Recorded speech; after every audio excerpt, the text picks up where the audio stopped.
हर हर शंभू। तो आपका स्वागत है एक और नई वीडियो में। तो आज हम जो बात करने वाले हैं वो बहुत ज़्यादा इम्पोर्टेंट है।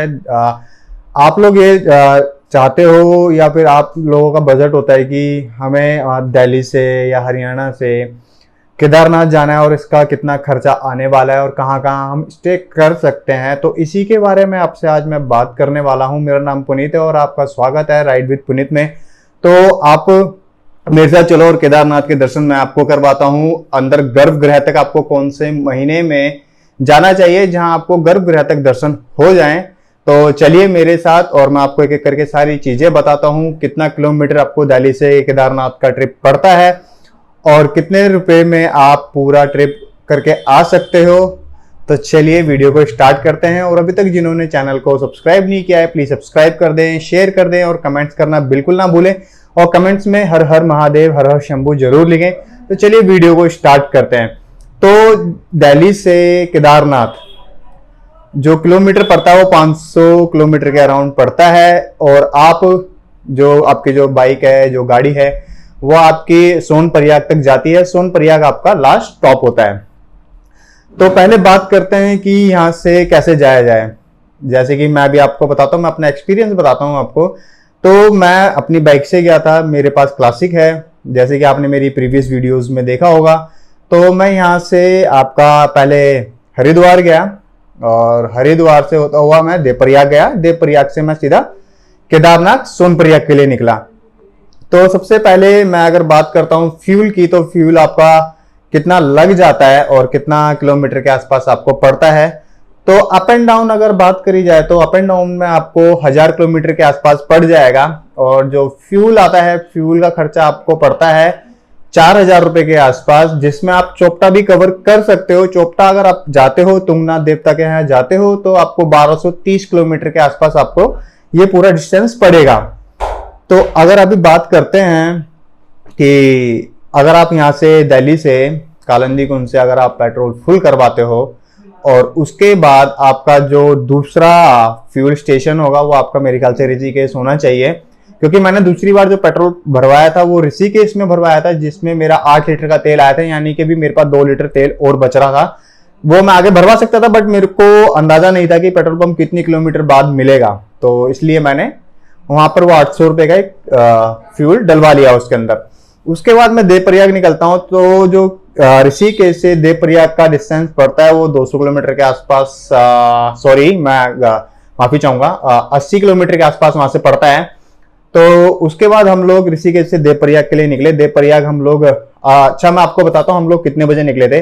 सबसे पहले हम लोग जो निकले थे हमारा प्लान था 4 बजे का। तो निकलते निकलते 5 बज चुके थे। तो जो हम पहुंचे थे ऋषिकेश, तो हम लोग पहुंच चुके थे 10 बजे के आसपास। बहुत सही टाइमिंग था हमारा, बहुत बढ़िया मतलब टाइम से हम चल रहे थे और स्पीड भी हमारी ज्यादा नहीं थी, यही 80 की स्पीड हमने रखी हुई थी। तो उस हिसाब से हम लोग ऋषिकेश पहुंच गए और ठीक 1 बजे के आसपास हम लोग देवप्रयाग थे। अब देवप्रयाग से केदारनाथ आपको पड़ता है यही कोई 200 किलोमीटर के आसपास। तो अब हम लोग देवप्रयाग रुके, वहां भागीरथी और अलकनंदा का संगम हम लोगों ने देखा। बारिश का मौसम है और इस मौसम में तो आपको पता है कि नदी का बहाव क्या तगड़ा होता है, बहुत मतलब रुद्र रूप जिसको बोला जाता है वो था। तो जब देवप्रयाग से हम लोग निकले तो हमारा जो स्टॉप था वो गुप्त काशी था। अब बात करते हैं, यहाँ तो आपकी फ्यूल की बात होगी। तो एक साइड जो फ्यूल आपका लगा है वो 2000 रुपए के आसपास आपका फ्यूल लगा है। तो अब जो स्टे की बात मैं करने वाला हूं, तो ये जुलाई का मौसम चल रहा है, सावन चल रहे हैं। तो इसमें क्या होता है आपको इस टाइम जो यात्री होते हैं तो उनका ज्यादा नहीं होता आना जाना, तो इस हिसाब से वो जाते नहीं है। ताकि एक तो सबसे पहली बात तो लैंडस्लाइड बहुत ज्यादा होती है, कभी कभी बारिश कभी भी हो जाती है, कुछ पता नहीं होता, पहाड़ है। तो हम लोगों का जो स्टॉप था वो गुप्त काशी था, केदार काशी कैंप करके। तो हम लोगों ने वहाँ कैंप बुक करा था, 800 रुपए के आसपास का हमारा कैंप था। तो हम लोगों ने कैंप बुक करा, बहुत अच्छी फैसिलिटीज थी। आपको मैं इसके अंदर दिखाऊंगा कि कैंप कैसा है, दिखने में बहुत सुंदर कैंप था, बहुत अच्छी साइट थी। तो हम लोगों ने वहाँ पर स्टे करा, 800 रुपये था। और जो फूड का हमें पड़ा था वो 120 रुपये फूड का हम लोगों से लिया गया था। बहुत अच्छा फूड था, पूरा होम फूड था, बहुत टेस्ट अच्छा, बहुत मतलब अच्छा टेस्ट था काफी। तो 800 रुपये आपके यहाँ होते हैं और 2000 वहाँ। 2800 रुपये आपके इधर हो चुके हैं स्टे और उसको मिला के। तो अब हम लोग आगे निकले। तो अब अगले दिन का हमारा प्लान था कि केदारनाथ हम लोगों को चलना है। तो अब केदारनाथ पे हम लोग गए सोनप्रयाग पे। अब सोनप्रयाग आपका लास्ट स्टॉप है। जो गुप्तकाशी से सोनप्रयाग का डिस्टेंस पड़ता है वो आप लोगों का पड़ता है 30 से 35 किलोमीटर का। तो हम लोग 30 से 35 किलोमीटर का डिस्टेंस हमने कवर करा। सोनप्रयाग हम लोग गए। सोनप्रयाग आपका लास्ट स्टॉप होता है जहां आपको व्हीकल अपने छोड़ने पड़ते हैं। वहां से आपकी गौरीकुंड के लिए कैब चलती है। तो आपको वहां से 50 रुपए पर पर्सन आपको देना होगा। उसके बाद आप गौरीकुंड जाके उतरेंगे। हम लोगों ने कैब किया, 50-50 रुपए हम लोगों ने दिया। उसके बाद हम लोग गौरीकुंड से अपनी यात्रा स्टार्ट करते हैं। हर हर महादेव। तो अब आगे हम लोग पहुंचते हैं। तो अब हम लोगों ने यात्रा जो स्टार्ट करी थी वो 1 बज चुका था। तो उस हिसाब से हम लोग ऊपर जा रहे हैं। अब यहाँ पर बात आती है कि खाने पीने की। स्टे हम लोगों का एक दिन का 800 रुपए, मतलब घुमा फिरा के अगर देखा जाए तो पर डे का हमारे को जिस टाइम हम पहुंचे थे और जब हम लोगों ने गुप्तकाशी से वो केदार कैंप हमने छोड़ा था तो हमारा बिल था 1200 रुपये मान लेते हैं। 1200 से ऊपर का बिल नहीं था हमारा, 1200-1300 के बीच का बिल था। तो 1200 रुपये का हमारा यहाँ बिल था। तो अब हम लोग आगे गए।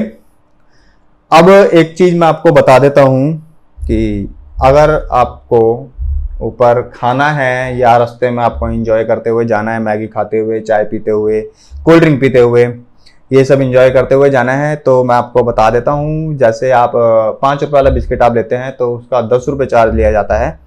अगर आप मैगी खाते हैं तो मैगी का यूनिवर्सल प्राइस है पहाड़ों पे 50 रुपये। उसके बाद अगर आप कोल्ड ड्रिंक लेते हैं तो कोल्ड ड्रिंक का प्राइस जैसे 40 रुपये की आप एक बोतल लेते हो तो हाँ वो 80 रुपये की है। और जो स्ट्रिंग की बोतल आती है 20 रुपये की, जो हम लोग खरीदते हैं यहाँ पर दिल्ली में, फरीदाबाद में, हरियाणा में, कहीं पर भी 20 रुपये प्राइस पड़ता है। तो उसका वो 40 रुपये प्राइस है। मतलब जो भी चीज आप खाओगे उसका आपको डबल प्राइस देना पड़ेगा। बट यहाँ पर एक चीज है जिसको 4 गुना आपको उसका पे करना पड़ेगा, उसका नाम है पानी। पानी बहुत जरूरी चीज है। अगर आपको एक बार को खाने के लिए नहीं है तो आप पानी से सर्वाइव कर सकते हो कुछ टाइम के लिए। तो जो पानी की 20 रुपए की बोतल है वो वहां पर है 70 रुपए की। काफी दिल बाहर निकाल देने वाला प्राइस है। तो हम लोगों ने वहां पर बहुत पानी पिया। हम लोगों ने खर्चा हमने पानी के ऊपर ज्यादा कर दिया था। और बाकी हमारा मैगी पराठे चलते हुए जा रहे थे। तो हम लोग 4000 रुपये लेके चढ़े थे। हम 3% थे, सॉरी 3% थे। तो हम लोग 4000 रुपये समथिंग, मतलब ऊपर जाना और फिर आना, मतलब 4000 में हमारा स्टे हो गया था और 4000 में हमारा खाना पीना सारा हो चुका था। मतलब 4000 हमारे वहां लगे थे। तो अब हम लोग वहां से खा पी के अपना नीचे उतर के आ चुके हैं। अब मेन बात करते हैं सोनप्रयाग से केदारनाथ बाबा, उसके बाद आपका भैरव मंदिर। तो इसमें टोटल खर्चा आपका आता है 50 रुपये आपके वहां पर आप जोड़ लो। उसके बाद आप पर पर्सन का बता रहा हूं मैं, 50 रुपये यहाँ पर हो गए आपके। और उसके बाद आप बीच में स्नैक्स खाते खाते आप लोग वहां ऊपर जाते हो, ठीक है। तो पर पर्सन अगर मैं खाने पीने का नीचे से लेके 1 बजे से लेके रात के 10 बजे तक का अगर मैं जोड़ता हूँ तो पर पर्सन आपका 1550 रुपये ये हो गए आपके। मैं घुमा फिरा के 1500 रुपये बता रहा हूँ। अगर मैं अकेला जाता हूँ तो मैं इतना खर्चा नहीं करूंगा क्योंकि मैं थोड़ा सर्वाइव कर लेता हूँ पानी के ऊपर भी। तो पानी और चाय मिल जाए मेरे को तो बस, इससे बढ़िया कोई चीज़ नहीं। पसीने बहुत आ रहे हैं, क्या करूँ। आप पंखा चलाऊंगा तो ना नॉइज बहुत ज़्यादा आएगी, तो उस वजह से मेरे को थोड़ा सा इश्यू हो रहा है। तो अब हम लोग आगे की तरफ निकलते हैं। अब जब हम वहां पर पहुंचते हैं ना तो वहां पर आपको कैंप साइट भी मिलेगी जिसका प्राइस आप लगभग मैं आपको बता दूं 200 रुपये से स्टार्ट होता है। जैसा आप बार्गेनिंग करोगे कैंप के लिए आपको कैंप साइट भी वहां मिल जाएंगी। 200 रुपये, 300, 400, 500 भी मिलेगा आपको। अगर आपको पूरा बड़ा कैंप चाहिए तो 1000 रुपये भी उसके आसपास पड़ जाता है। बट बारिश के टाइम पे अगर मैं आपको बोलूँ तो कैंप साइट मत लेना। और क्योंकि ये पहाड़ी एरिया है तो कुछ भी निकल सकता है। पहाड़ है, कुछ नहीं कह सकते भाई, देवभूमि है, महादेव की जगह है वो, तो कुछ भी वहाँ निकल सकता है। तो हमने कैंप छोड़ा और हम आगे की तरफ गए। तो वहाँ पर हमें रूम भी बंदे दे रहे थे। तो किसी ने बोला 1000, किसी ने 1500, किसी ने कुछ, किसी ने कुछ। तो एक बंदा वहाँ पर आता है तो बोला भैया 1000 रुपये में रूम है तो मिल जाएगा। मैं चलो दिखा दो रूम। रूम देखा, मैंने कहा कहीं नहीं जाना, बस यहीं पे ही है। तो हम लोगों ने वहाँ स्टे करा। 1000 रुपये का वो हमने रूम ले लिया। तो अब 1000 रुपये में से मैं 300 रुपये निकाल लेता हूँ, तो 1550 वो हुए थे और 300 इसमें ऐड करते हैं, 1850 रुपये मेरे ये होते हैं।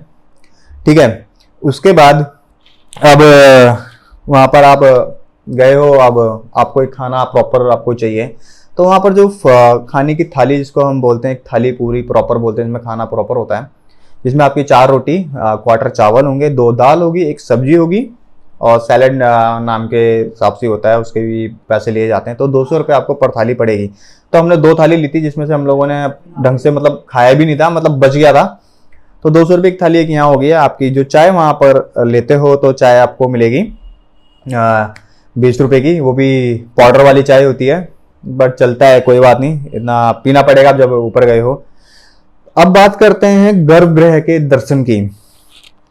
देखो, अगर आप गर्भगृह के दर्शन करना चाहते हैं, जो पहली बार में गए हैं, जो चाहते कि मैं पहली बार जाऊं और पहली बार ही मेरे को भोलेनाथ के दर्शन हो, तो मैं आपको सजेस्ट करूंगा कि ये जो जुलाई का मौसम होता है, जिसमें सावन लगते हैं, या ये कह लो कि जो बारिश का मौसम होता है, इस टाइम यात्री बहुत कम जाते हैं, जिस वजह से ये समझ लो कि वहाँ जो सीजन होता है वो ऑफ हो जाता है और ज़्यादा बंदे होते नहीं है।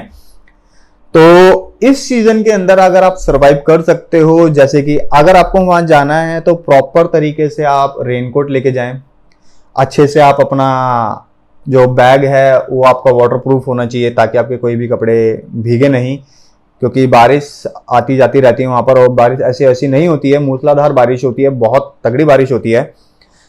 तो उसको आप सेफ करके ले जाएं अपना, जो भी, क्योंकि वहां पर ठंड बहुत ज़्यादा होती है। जो दर्शन है वो जुलाई के मौसम में ही केदारनाथ में होते हैं, हर हर महादेव।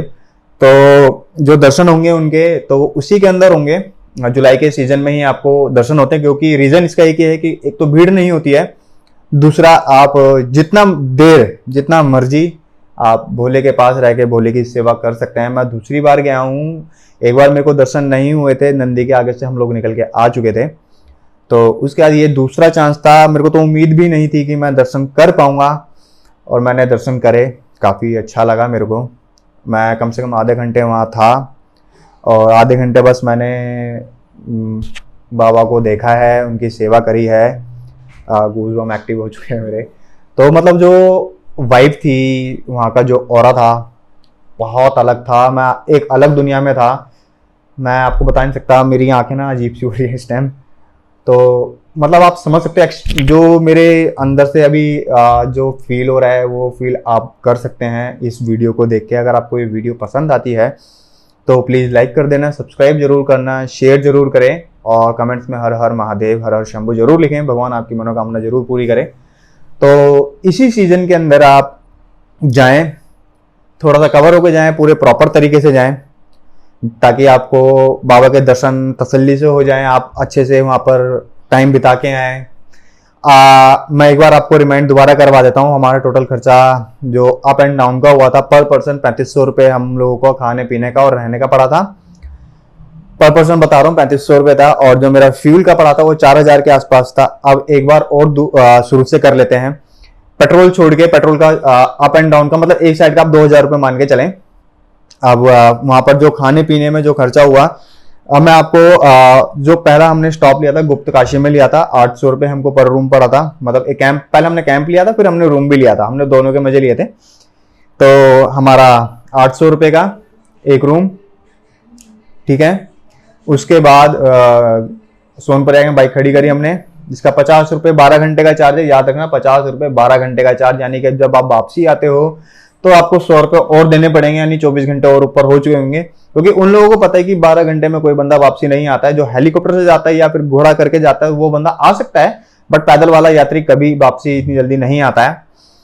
तो 50 एक पार्किंग के बता रहा हूँ, आप कितनी देर में आओगे मुझे नहीं पता, आप मेरे ख्याल से 1-2 दिन और रुके आओ। तो एक साइड का मैं आपको बता रहा हूँ। तो ये हो गया आपका 800 पर हेड, जिसमें खाना पीना आप करके जाओगे 1200 रुपये, 50 रुपये पार्किंग 1250, 50 रुपये आपको टैक्सी देने पड़ेंगे 1300। उसके बाद आप खाते हुए जाओगे, तो खाते पीते आप 1000 रुपये मान के चल लो अपना, तो 1000 रुपये आपका ये हो गया 2300 रुपये। ऊपर से आप फिर वहां पर एक रूम लेते हो, 800 रुपये एक रूम लेते हो, 3100 रुपये आपका हुआ। फिर आप खाना खाओगे तो आपका 3300 रुपये ये हो गया। फिर आप चाय वाय पीते हो तो 3500 रुपये लमसम आपको एक साइड का पड़ चुका है, जिसमें रूम वगैरह सारा मिला के।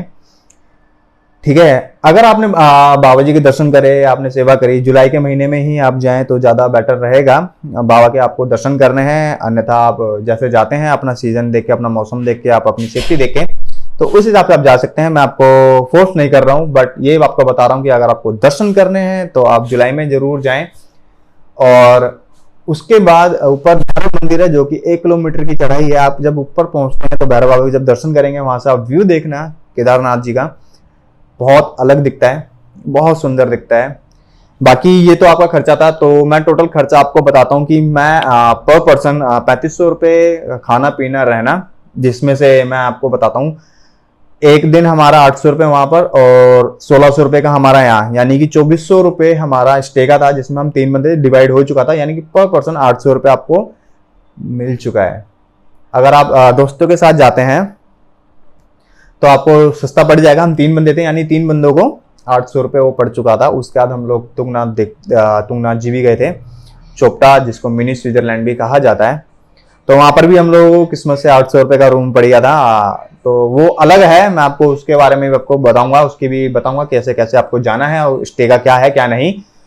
तो अभी तो हाल फिलहाल यही था कि ताकि आप जाएं, आपका खर्चा कितना आता है वो चीजें। बाकी चलते हैं। अगर आपको वीडियो पसंद आई हो तो आप लाइक कर देना, कमेंट्स कर देना, सब्सक्राइब जरूर करना और कमेंट्स में हर हर शंभू हर हर महादेव जरूर लिखे। भगवान आपकी मनोकामना जरूर पूरी करे। आपको जुलाई में जाएं, बाबा के दर्शन करें, बाबा का सेवा करें, बहुत अच्छा फील होगा। बाकी चलते हैं। हर हर शंभू, जय भोलेनाथ।